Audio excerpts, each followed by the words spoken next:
Olá, boa tarde, meus amores. Tudo bem com vocês? Espero que estejam todos bem, com a graça de Deus.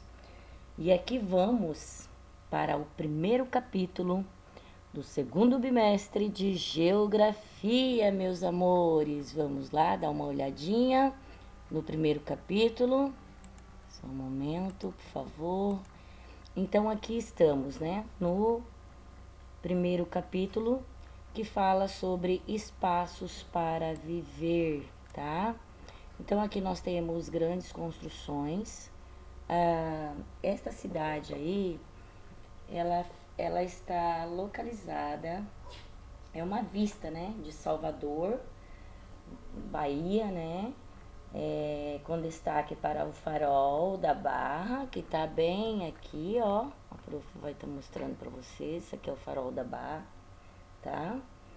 Ela é uma construção histórica e um ponto turístico da cidade, tá bom? Então vejam bem. Olha aqui, ó, que a prof acabou de ler para vocês. É a vista de Salvador, Bahia, com destaque para o farol da Barra, que é uma construção histórica. Então, vocês já sabem a cidade onde ela está, está localizada, né? E aqui nós vamos para o Vasculhando Ideias, que nós temos que responder, né? Seja no caderninho, seja na apostila, mas vão ter que ter respostas, ok? Então, na primeira pergunta diz: que tipo de espaço você consegue identificar nessa imagem? Meus amores, funciona da seguinte forma. Essa é uma resposta pessoal, mas eu vou estar dando alguns exemplos para vocês que talvez vocês poderão usar para estar colocando aí na respostinha de vocês, ok? Olha, esses são diversos elementos presentes na imagem, né? E da abertura, e entre eles a cidade, né? Então nós temos ali a praia, os prédios, o farol, tudo isso são exemplos desta imagem, ok? Já na de número 2, ainda há nesta paisagem, perdão, vestígios de elementos que não foram modificados pela ação humana. Quais poderíamos estar citando? Então, poderíamos estar citando, olha aqui o exemplo, elementos ligados ao mar, à areia ou à praia. Então, outros elementos levantados que nós podemos fazer pela interpretação da imagem é a vegetação e as formações rochosas, né? Então, vocês podem estar colocando ali o que vocês acharem que vai mais com a pergunta, né? Isso são algumas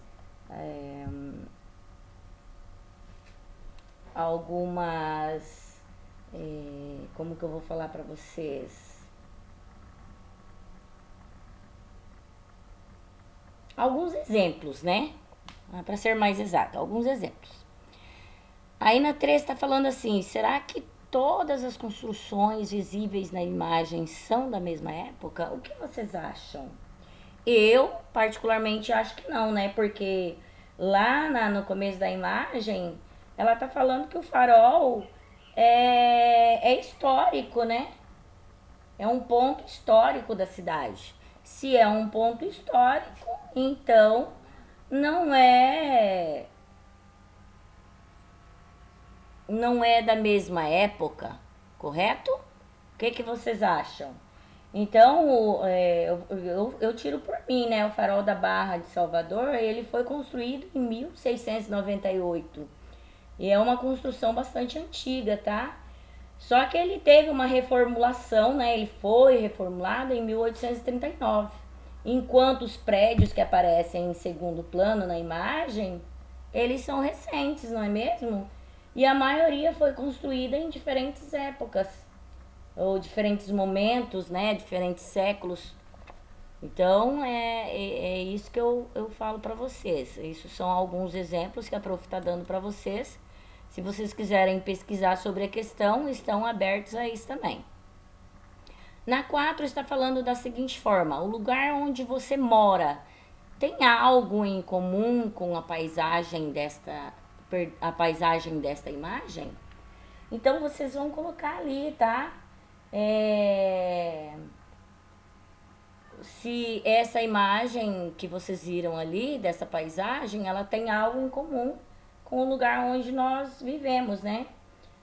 Por exemplo, onde nós vivemos não tem praia, não tem mar, não tem litoral, mas temos presença de árvores e matas, né?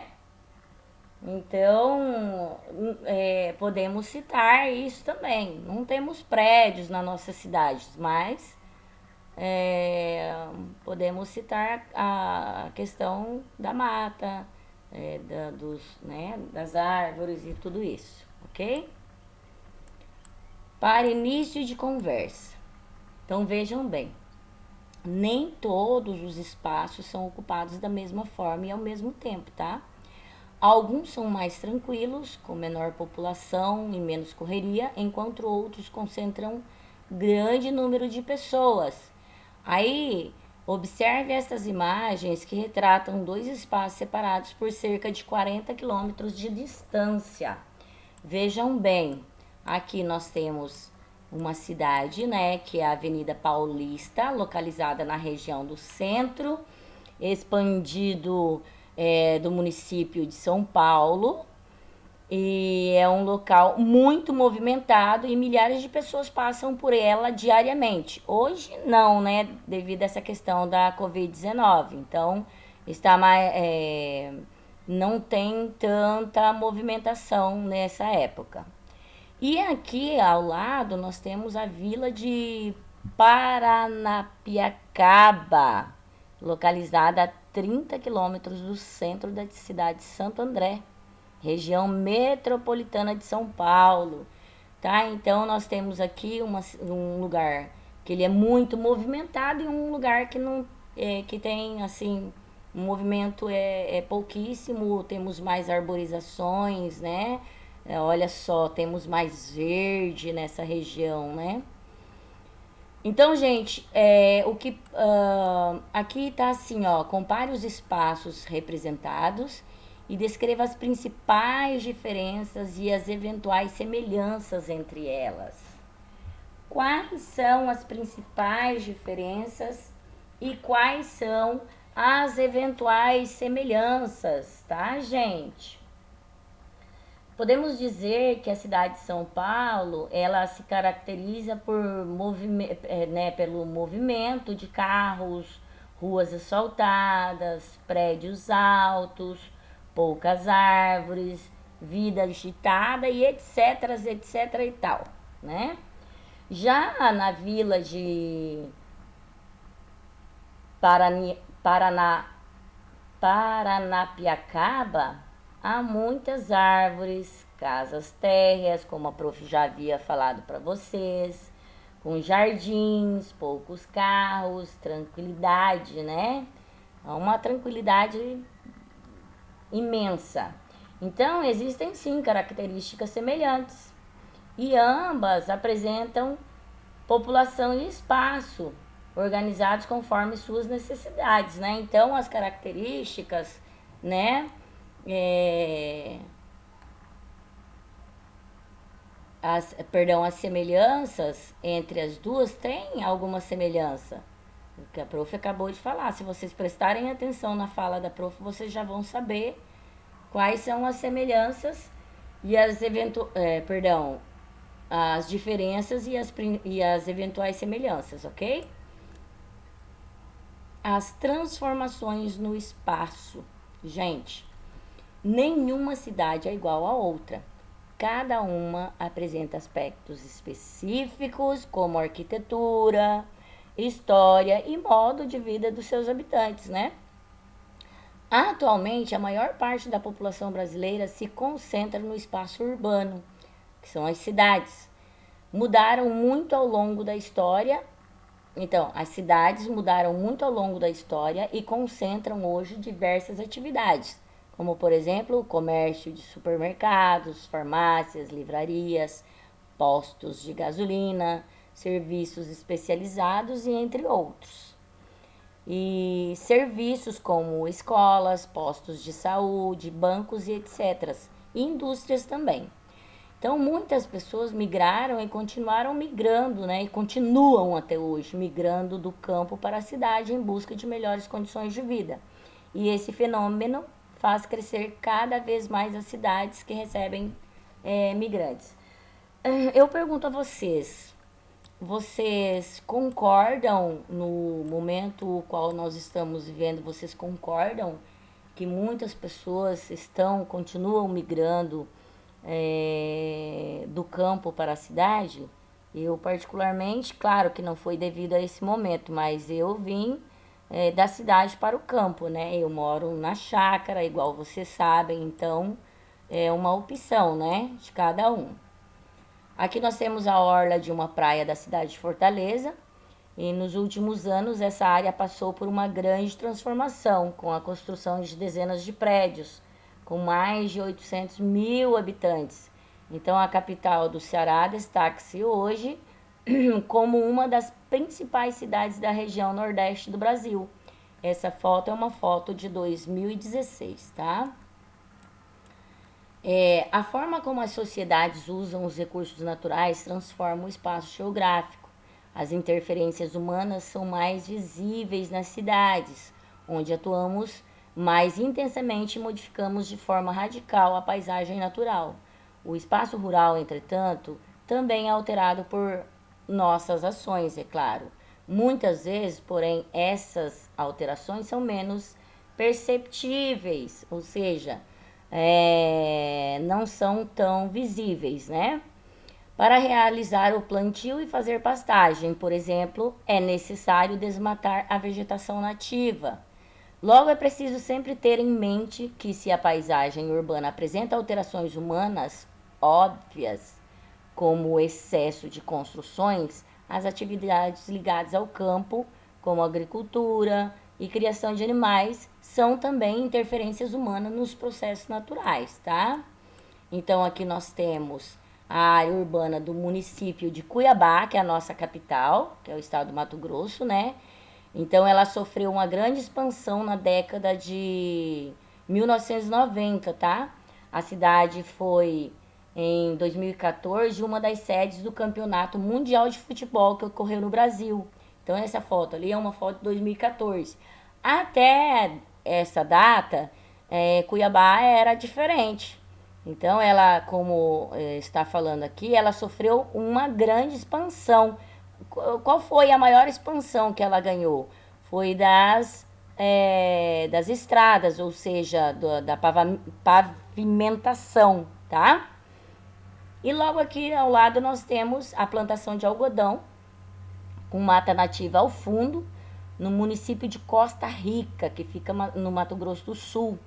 Então, as transformações dessa paisagem parecem poucas, pois ela manteve uma extensa área verde na realidade, porém a plantação do algodão forçou a derrubada da vegetação nativa. Gente, vejam só, hoje é necessário que os produtores, né, os produtores de grãos, eles conservem uma mata nativa, uma área de mata nativa, que se eles não conservarem essa área de mata nativa, eles podem sofrer